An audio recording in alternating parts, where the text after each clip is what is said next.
Kate Morrison pressed her face against the cold window of the spaceship and watched the massive space station grow bigger and bigger. The Nexus looked like a giant metal city floating in space, with lights twinkling like stars across its surface. Hundreds of ships from different worlds were docked to it, like tiny insects on a huge flower. "First time seeing something this big?" Peter Collins asked as he walked up behind her. He was carrying a thick folder full of papers and looking nervous. "Nothing on Earth comes close to this," Kate said softly. She was the human ambassador, chosen to represent all of humanity in front of the Galactic Council. The weight of that responsibility felt heavier with each passing minute. Peter opened his folder and pulled out pictures of strange creatures. "These are the species we'll be meeting today. The tall crystal ones are called Zephyrians. They're supposed to be very smart, but they look down on younger species. The floating ball-shaped ones are ethereals. They communicate through sounds we can barely hear." Kate took the pictures and studied them. There were so many different types of aliens. Some looked like giant lizards, others like walking insects. A few didn't look like anything she had ever seen before. "And they all get to vote on whether humans can join their club?" "That's right," Peter said. "Some of them have been spacefaring for thousands of years. To them, we probably look like children who just learned to walk." The ship shook slightly as it connected to the docking port. Kate felt her stomach twist with nerves. 3 years ago, first contact had happened when an alien ship detected Earth's radio signals. Since then, a few diplomatic meetings had taken place, but this was the big one. This was humanity's chance to become part of the galactic community. Mechanical voice announced that docking was complete. Kate straightened her simple blue suit and followed Peter and the rest of the human team through the airlock. The moment they stepped onto the station, Kate knew they were in a different world. The corridor was enormous, with a ceiling so high she couldn't see it clearly. Strange beings moved in all directions, some walking, some floating, some moving, in ways that didn't seem possible. The air smelled different too, like metal and ozone with hints of things she couldn't identify. A tall creature, made of what looked like living crystal, approached them. Its voice sounded like wind chimes when it spoke. "Human delegation, follow me to the council chamber." As they walked through the station, Kate noticed how the other aliens looked at them. Some stared with obvious curiosity, others whispered to their companions and pointed. A few seemed to ignore the humans completely, as if they weren't worth noticing. "They're talking about us," Peter whispered. "I know," Kate replied. "Let them look. We belong here just as much as anyone else." The council chamber was the most impressive thing Kate had ever seen.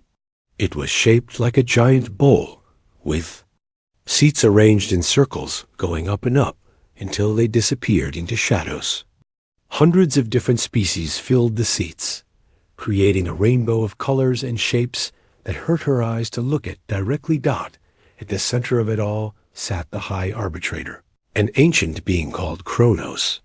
He looked almost human except for his silver skin and eyes that seemed to hold the wisdom of ages. The temporal wardens, his species, were said to experience time differently than everyone else. Some claimed they could see possible futures. "The human delegation will now present their case for membership," Kronos announced. His voice carried clearly through the entire chamber without seeming loud. Kate walked to the center podium, her heart beating so fast she was sure everyone could hear it.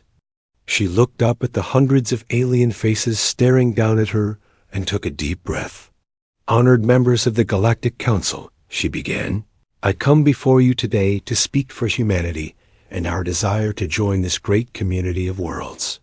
She had practiced this speech 100 times, but standing here made everything feel different. Still, she pressed on, talking about human achievements and progress. She showed them pictures of human art and architecture. She spoke about human science and technology, about how quickly they had advanced from using stone tools to traveling between stars. In just a few thousand years, humans have learned to split the atom, cure diseases that once killed millions, and reach beyond our home planet to explore the cosmos, Kate said. We have created beautiful music, written moving stories, and built cities that touch the sky. For a while, the council listened politely. But when Kate finished her prepared remarks and opened the floor for questions, the real attitudes came. Out, a large lizard-like creature with yellow eyes and scarred skin stood up. "I am Counselor Vex of the Sorak Republic," he said in a voice like grinding rocks. "Tell us, Ambassador Morrison, about your species' history of warfare. How many of your own kind have humans killed in the past century alone?" Kate felt her cheeks burn. "We have had conflicts, yes, but we've also learned from them. We've worked to build international laws and organizations to prevent future wars." A floating ethereal made musical sounds that were translated through speakers. "Human homeworld shows signs of severe environmental damage. Your species appears to consume resources without regard for long-term consequences. How can we trust you not to bring this destructive behavior to other worlds?" More questions came, each one harder than the last. Why did humans have such short lifespans compared to other species? Why were they so emotionally unstable? Why did they fight among themselves over such trivial differences? Then the laughter started. It began with a few quiet chuckles from the upper seats when one counselor made a joke about human primitive behavior. Soon, more aliens were laughing and sharing their own stories about the strange things humans did. "I observed humans on their homeworld," said a tall, thin being with too many arms.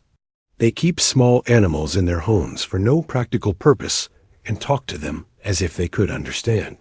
They create art about imaginary events and people," added another.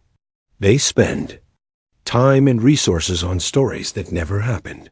Some of them jump out of perfectly good aircraft with only a piece of cloth to slow their fall," said a creature that looked like a walking tree. "For fun." The laughter grew louder. Kate stood at the center of it all, feeling smaller and smaller, as the aliens treated humanity like a joke. These beings, some of whom had mastered space travel when humans were still learning to make fire, saw her people as nothing more than amusing primitives. Counselor Vex raised a clawed hand for silence. "Perhaps," he said with a cruel smile, "the humans would be better served by remaining in their own system until they mature. A few more centuries of evolution might help them develop beyond their current primitive state." Many counselors nodded in agreement. Kate felt her diplomatic training slip away as anger boiled up inside her. She opened her mouth to respond, but Kronos spoke first. "The council will now recess to consider what we have heard," the High Arbitrator announced. "We will reconvene tomorrow for further discussion." As the chamber began to empty, Kate stood alone at the podium, watching her dreams of humanity joining the galactic community crumble around her. The other aliens filed out, many still chuckling about the amusing humans and their primitive ways. Peter walked up beside her and gently touched her arm. "Come on, Kate, let's go back to our quarters." She followed him out of the chamber, but inside she was burning with frustration and anger. Humanity deserved better than this. They deserved to be taken seriously, not laughed at like children trying to sit at the adults' table dot as they walked through the corridors back to their assigned rooms. Kate made a silent promise. She would find a way to make these aliens understand what humanity was really capable of. She would make them see that being different didn't mean being inferior. She just had to figure out how. Kate sat on the edge of her bed in the guest quarters, staring at the metal walls. 3 days had passed since the council meeting, and she felt no closer to finding a way to change their minds. The alien quarters were comfortable enough, with a bed, desk, and small window showing the stars outside, but they felt like a prison cell. Peter knocked on her door, and entered without waiting for an answer. "You need to eat something," he said, carrying a tray of food from the station's cafeteria. The meal looked strange, but smelled decent enough. "I'm not hungry," Kate replied, though her stomach disagreed with a loud growl.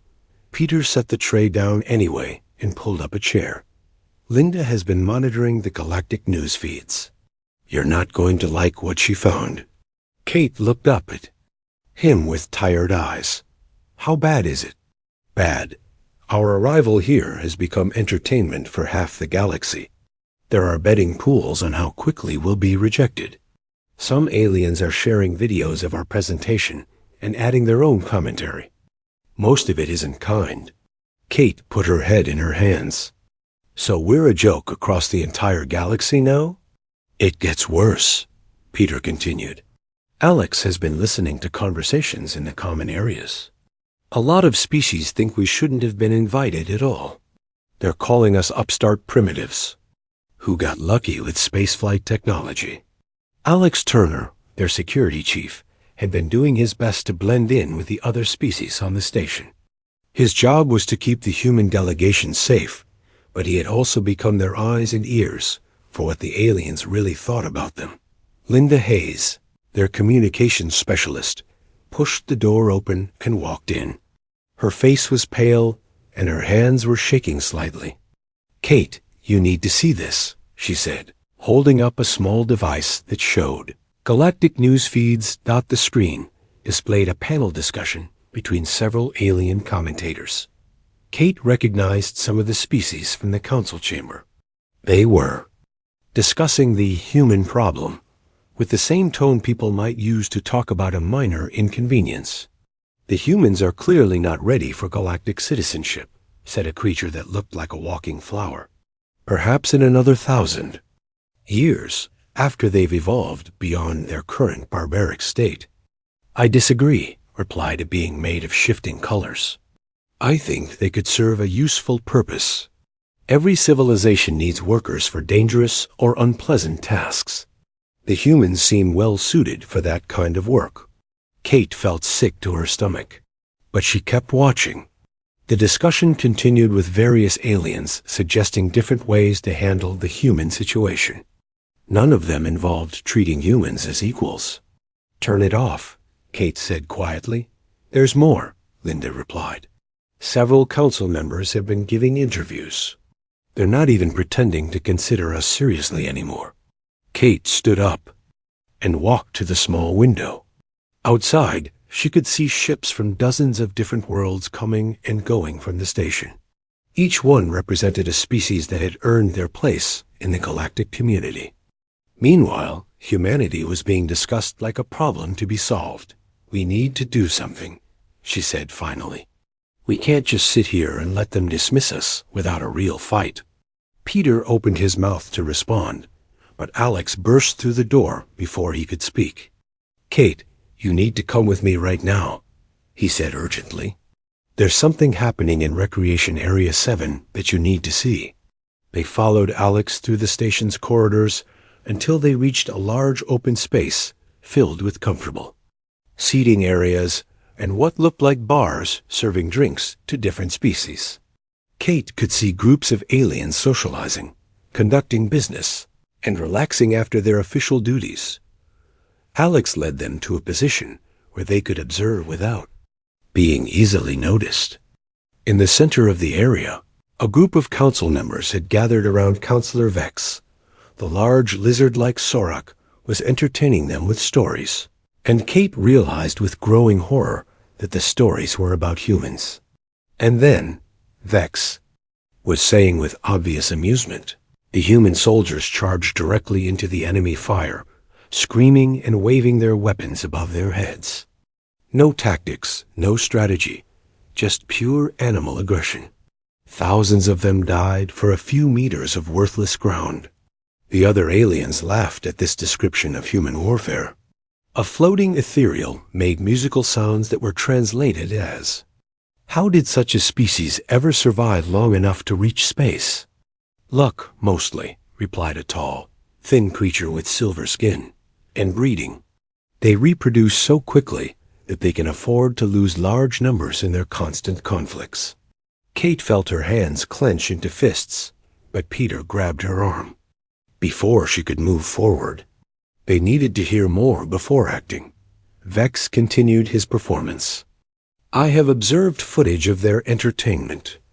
They watch other humans fight each other for sport. They create competitions to see who can endure the most pain. Some of them voluntarily jumped from high places with only a rope tied to their legs. Clearly a species driven by primitive impulses rather than rational thought. Observed another alien. The conversation took an even darker turn when Counselor Thane, a member of the technologically advanced Nexari species, leaned forward. With interest. Perhaps we're approaching this problem incorrectly, he said thoughtfully. What do you mean? Asked Vex.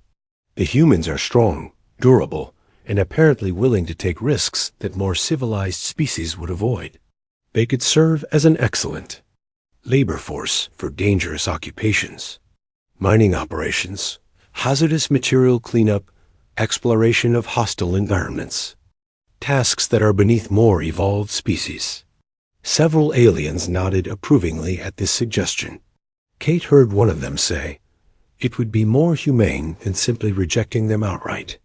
We could provide guidance and supervision while they contribute to galactic society in ways suited to their capabilities." A symbiotic relationship, agreed another. They provide physical labor, and we provide the wisdom and intelligence to direct their efforts properly. Kate felt something snap inside her chest. These aliens weren't just dismissing humanity as primitive. They were seriously discussing turning her people into a servant species, guided by their betters, and assigned to the jobs that other species considered too dangerous or degrading. The anger that had been building inside her for 3 days suddenly crystallized into something cold and sharp. She stood up from their hiding spot, ignoring Peter's whispered protests. Every conversation in the recreation area gradually stopped as Kate walked toward the group of council members. Dozens of alien eyes focused on her as she approached. She could feel the weight of their attention, the mixture of curiosity and contempt in their stares. Vex noticed her first and smiled with what might have been amusement. Ah, the human ambassador. We were just discussing your species' unique characteristics. I heard, Kate replied calmly, though her heart was beating like a war drum. I heard every word. The gathered aliens looked at each other uncertainly. They had been speaking openly because they assumed no humans were present, or perhaps because they didn't care if humans overheard their true opinions. Counselor Thane straightened in his seat.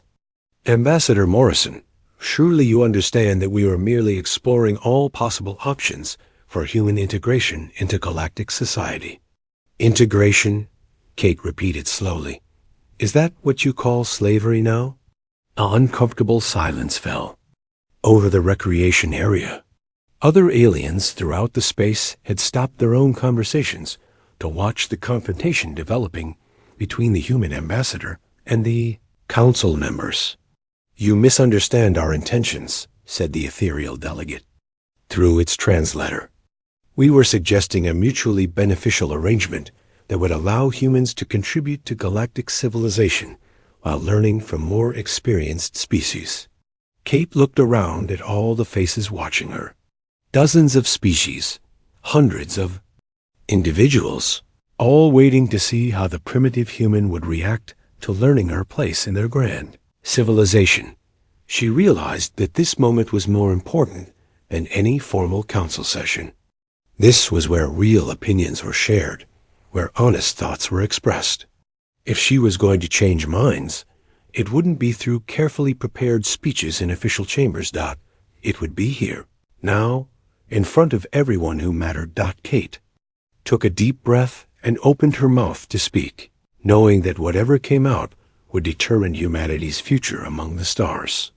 Every alien eye in the recreation area focused on her, waiting to see what the primitive human would say when confronted with the truth about her species' place in the galactic order.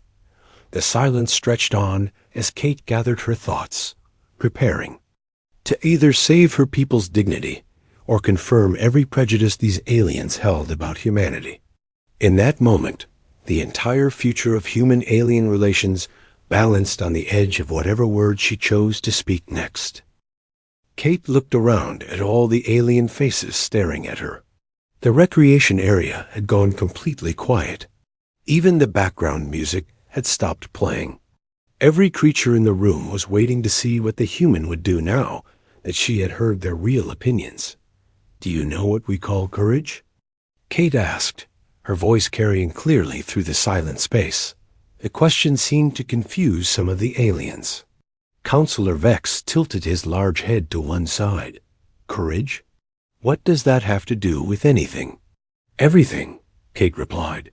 She stepped closer to the group of council members, her hands steady at her sides. "You think humans are stupid because we run toward danger instead of away from it. You think we're primitive because we fight for things we believe in. But do you know why we do these things?" A few aliens exchanged glances, but nobody answered. Kate continued. "We do them because someone has to. Because if we don't stand up, who will? If we don't fight for what's right, who's going to do it?" She turned to address the entire room now, raising her voice so everyone could hear. "You talked about human soldiers charging into enemy fire. You called it stupid and wasteful. But do you know why they did it? They did it to save their friends. They ran toward the guns because their brothers and sisters were trapped, and somebody had to get them out." Counselor Thane made a dismissive sound. "Such actions show poor judgment and tactical thinking. And the rational species would find better solutions. Would they?" Kate asked sharply. "Then tell me about the Kepler colony." The reaction was immediate. Several aliens straightened in their seats. Others looked uncomfortable and avoided Kate's eyes. The Kepler colony was a name everyone in the room knew, but nobody wanted to talk about. "The Kepler colony," Kate repeated louder. "A human settlement with 12,000 people. Their life support systems were failing. They sent out emergency calls to every species in this part of the galaxy. They begged for help. They offered to pay anything, give anything, do anything." She looked directly at Counselor Vex. "Your people received those calls. So did the Nixari, and the Ethereals, and a dozen other species with the technology to help." The large Saruk's yellow eyes narrowed. "There are proper diplomatic channels for such requests. Protocols must be followed." "Protocols," Kate said with bitter laughter. 12,000 people were dying, and you worried about protocols. You had the ships, the technology, the resources to save them all. But you didn't want to get involved in human affairs. She turned to face the entire room again. "So do you know what humans did? We took every cargo ship we could find. We loaded them with supplies and equipment. We sent volunteer crews who knew. They might not come back because the journey was dangerous, and the rescue would be even worse." The room was completely silent now. Kate could see that some of the aliens looked ashamed, while others seemed angry that she was bringing up the incident. "Those volunteers weren't soldiers or professional rescuers," Kate continued. "They were doctors and engineers, and teachers and farmers, people with families and jobs and comfortable lives. But when they heard that strangers were dying, they dropped everything and risked their own lives to help." An ethereal delegate made soft musical sounds that translated as, "The rescue was successful, but many humans died in the attempt. It was inefficient."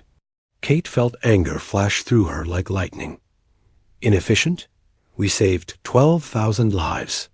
Yes, we lost people doing it. Good people who died because they cared more about saving strangers than protecting themselves. And you call that inefficient?" She walked closer to the ethereal. "Do you know what we call those people who died? We call them heroes. We remember their names. We tell stories about them to our children. Because they did something that apparently no other species in this galaxy would do." Counselor Thane stood up from his seat. The situation was regrettable, but proper procedures exist for good reasons. Acting without coordination can cause more problems than it solves. More problems than letting 12,000 people die. Kate shot back. What procedures were more important than saving lives? The non-interference doctrine exists to prevent complications between species. Bain explained coldly. Unauthorized. Intervention in another species' affairs can lead to misunderstandings and conflicts. Kate stared at him in disbelief. So you let people die to avoid paperwork problems? She turned back to address the entire room. This is what I don't understand about all of you. You have incredible technology. You've mastered space travel and energy production, and who knows what else. You've built this amazing station where hundreds of species can meet and work together. But when people were dying and needed help, you did nothing. Several aliens started to object, but Kate kept talking. You want to know what makes humans different? We don't calculate the cost of doing the right thing. We don't form committees to decide if helping people is worth the risk. When someone needs help, we help them. When someone is in danger, we try to save them, even if it's dangerous, even if it's expensive, even if we don't know them. She pointed at Counselor Vex. You mock our violence, but it's the same instinct. That makes us protect others. You criticize our emotions, but they're what make us care about strangers enough to risk our lives for them. Kate's voice grew stronger as she continued. You call us primitive because we haven't learned to ignore suffering when it's inconvenient to help. You think we're stupid because we act on our feelings instead of just our thoughts. But maybe the stupid ones are the species who are so civilized that they've forgotten how to care. She looked around at all the alien faces watching her. Some looked angry, others thoughtful. A few seemed almost ashamed. Every species here achieved spaceflight. Kate said, You've all built great civilizations and accomplished amazing things. But when was the last time any of you risked something important to help people you'd never met? When was the last time you chose to do something because it was right, even though it was dangerous? An alien that looked like a walking tree raised one of its branch-like arms. Such actions are admirable in theory, but they can have unintended consequences. What if the humans who attempted the Kepler rescue had been captured or killed? It could have created diplomatic incidents. Kate turned to face the creature. So it's better to let people die than risk a diplomatic incident? It's better to act rationally rather than emotionally, the alien replied. Is it? Kate asked. Because from where I stand, it looks like being rational has made you all into cowards. The word hit the room like a physical blow. Several aliens started talking at once, their voices rising in anger and indignation. Kate had just called some of the most powerful beings in the galaxy cowards, and they were not taking it well. But Kate wasn't finished. She raised her voice above the angry chatter. You want to use humans as laborers for dangerous jobs because you think we're too stupid to know better. But the real reason is that you're too scared to do those jobs yourselves. You want us to take the risks while you stay safe and comfortable. The angry voices grew louder, but Kate could see that her words were having an effect. Some aliens were nodding slightly, as if they were beginning to understand her point. Humans aren't fearless, Kate continued. We get scared just like everyone else, but we do dangerous things anyway, because they need to be done. We help people because they need help. We fight for what's right, because if we don't, who will? She looked directly at High Arbitrator Kronos, who had appeared at the edge of the crowd sometime during her speech. The ancient being's silver face showed no expression, but his strange eyes seemed to be evaluating everything Kate had said. You think we need to evolve beyond our emotions, Kate said, speaking now to the entire room. But maybe what this galaxy really needs is a species that still remembers how to feel. Maybe you need people who will do the right thing even when it's hard, even when it's dangerous, even when it costs them everything they have. The room fell silent again as Kate finished speaking. She stood in the center of the recreation area, breathing hard from the intensity of her speech, while hundreds of alien eyes stared at her with expressions, ranging from anger to confusion to something that might have been respect. Nobody spoke for a long moment. Then High Arbitrator Kronos stepped forward, his ancient voice carrying clearly through the silent space. "Interesting," he said simply. "Very interesting indeed." High Arbitrator Kronos stepped into the center of the recreation area, his silver skin catching the light as he moved. Every alien in the room turned to face him with obvious respect and fear. When a temporal warden spoke, everyone listened. "Ambassador Morrison," Kronos said, his ancient voice calm and measured. "You have made some very strong accusations against the members of this council." Kate felt her heart sink. She had let her emotions take control, and now she had probably ruined humanity's chances forever. "I spoke the truth as I see it, High Arbitrator." "Indeed you did," Kronos replied. "And truth, even when uncomfortable, has value." He looked around at the gathered aliens. "The human raises an interesting question. When did we become so concerned with protocols that we forgot about compassion?" Counselor Vex shifted uncomfortably. "High Arbitrator, the human speaks from ignorance. She doesn't understand the complexities of galactic politics." "Doesn't she?" Kronos asked. "Tell me, Counselor Vex, how many rescue operations has the Sarok Republic conducted in the past century?" Vex's yellow eyes narrowed. "We have provided aid through proper diplomatic channels when requested by allied species." "That was not my question," Kronos said firmly. "How many times have your people risked their lives to save strangers with no expectation of reward or political gain?" A large lizard-like alien said nothing. Around the room, other council members also remained silent, unable or unwilling to answer the question. Kronos turned back to Kate. "And what do you believe humanity can offer the galactic community, Ambassador?" Kate took a deep breath. After everything that had happened, she decided to give the simplest, most honest answer she could. "Everything we have, High Arbitrator. Everything we are."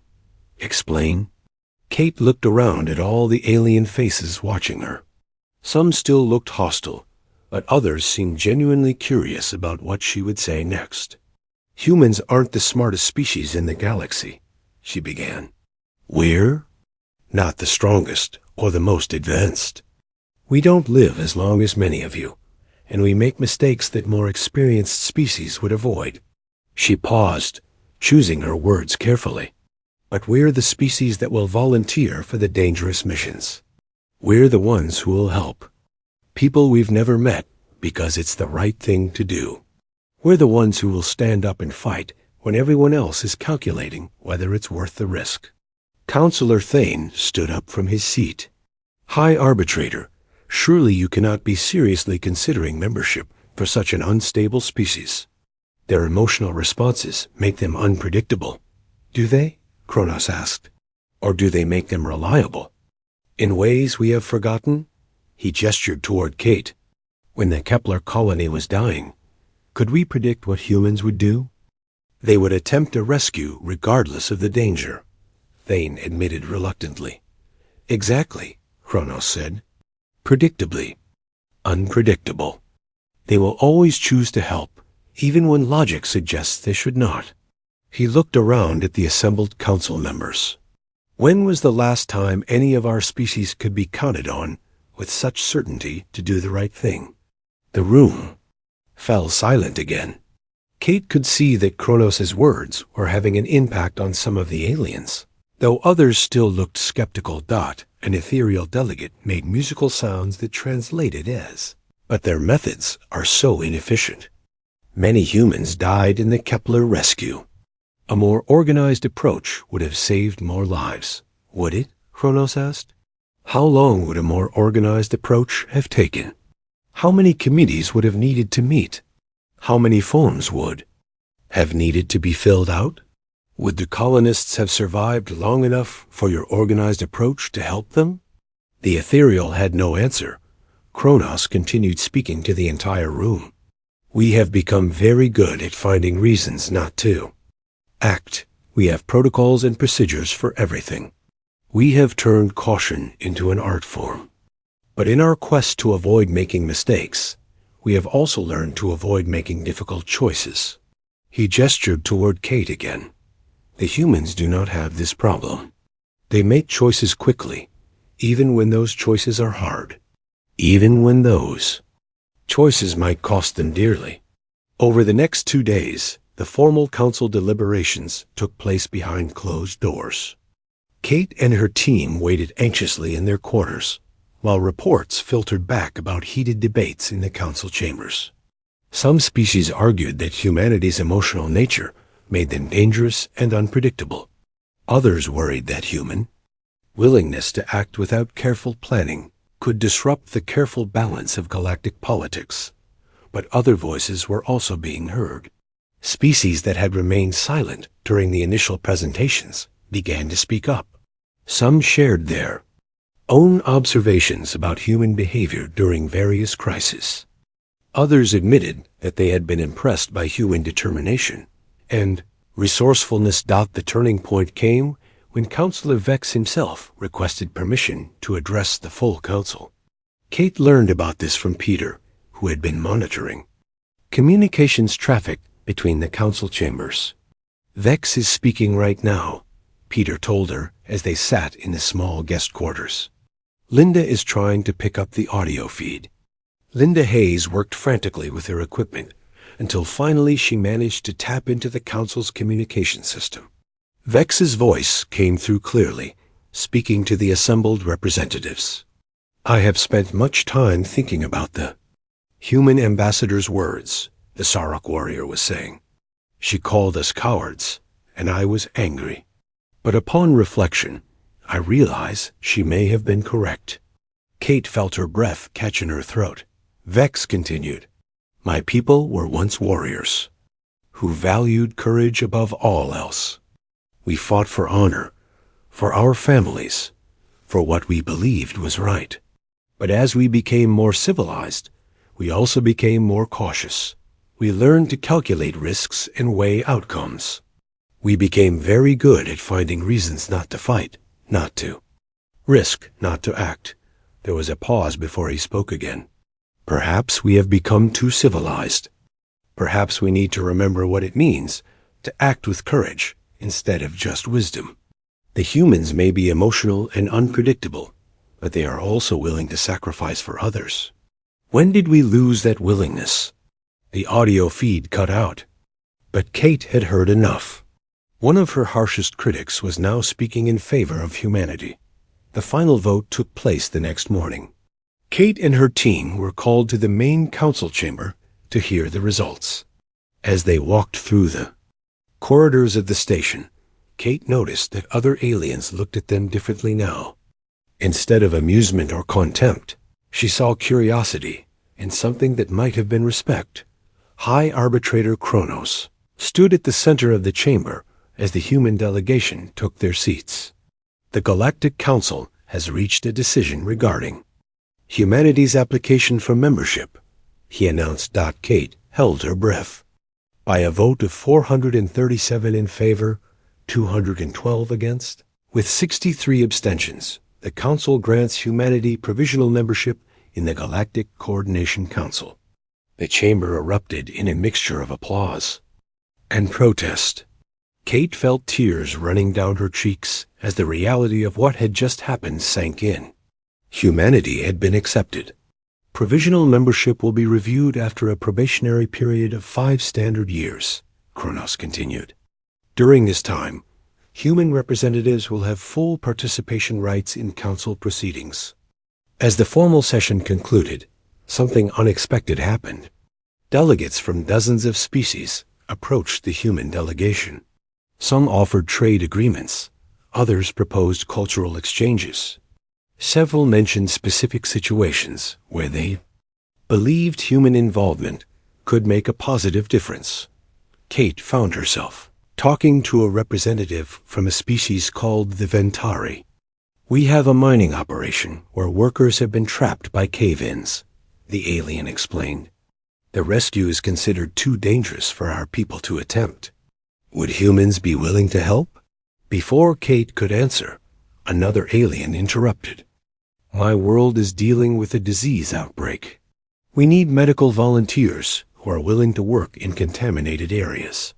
Could we request human assistance?" More requests came in throughout the day. It seemed that word of humanity's willingness to take on dangerous tasks had spread quickly through the galactic community. That evening, Kate stood at the observation deck of their ship as they prepared to depart the Nexus. But they weren't heading directly back to Earth. Their first stop would be the Ventari mining world, where human rescue teams were already being prepared for the dangerous extraction mission. Peter joined her at the window, carrying reports of all the various requests and opportunities that had come in. "It looks like we're going to be busy," he said with a smile. Kate nodded as she watched the stars ahead of them. The other species had been right about humans being different. They were the ones who ran toward danger instead of away from it. They were the ones who helped strangers without calculating the cost. They were the ones who did what needed to be done, even when it was hard. And sometimes the galaxy needed people who were willing to take those risks. "Set course for the Ventari system," Kate told the ship's captain over the communication system. "We have work to do." As their ship pulled away from the Nexus and headed toward their first mission as members of the galactic community, Kate smiled. Humanity had found their place among the stars.